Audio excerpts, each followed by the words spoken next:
ഒന്ന് കോഴിക്കോട് വരെ പോയാലോ? ഇത്തവണ ജല്ലുവിനെ കാണണം. അപ്പൊ ഞാൻ ഒറ്റക്കല്ല, ശ്രീയും കൂടിയുണ്ട്. തമിഴ്നാട്ടിലെ സ്റ്റഡീസിന്റെ ഭാഗമായിട്ട് പോയപ്പോ പരിചയപ്പെട്ടതാ ജല്ലുവിനെ.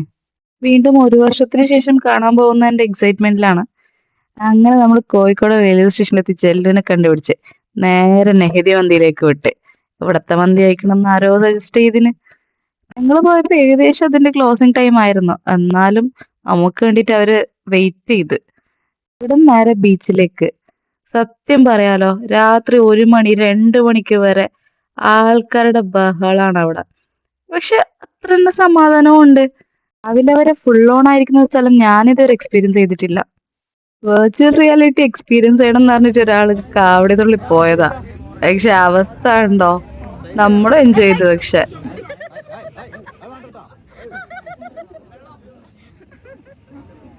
എങ്ങട്ടാ ഇവൻ പോവല്ലേ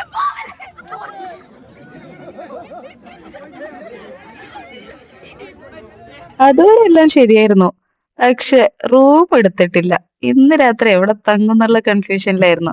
വീക്കെൻഡ് ആയതുകൊണ്ട് തന്നെ ഓൾമോസ്റ്റ് റൂംസ് ഒക്കെ ഫില്ലായിരുന്നു. നല്ലൊരു ഓട്ടോ ചേട്ടനെ കിട്ടിയോണ്ട് തന്നെ ഓരോ സ്ഥലത്തും പോയി അന്വേഷിക്കുന്നുണ്ടായിരുന്നു, വിളിച്ചു ചോദിക്കുന്നുണ്ടായിരുന്നു. ഫൈനലി നമ്മളൊരു ക്യാപ്സ്യൂൾ റൂംസ് എടുത്ത്. അതാവുമ്പോ പ്രൈവസിയും ഉണ്ട്, അതേപോലെ ബഡ്ജറ്റ് ഫ്രണ്ട്ലിയും ആണ്.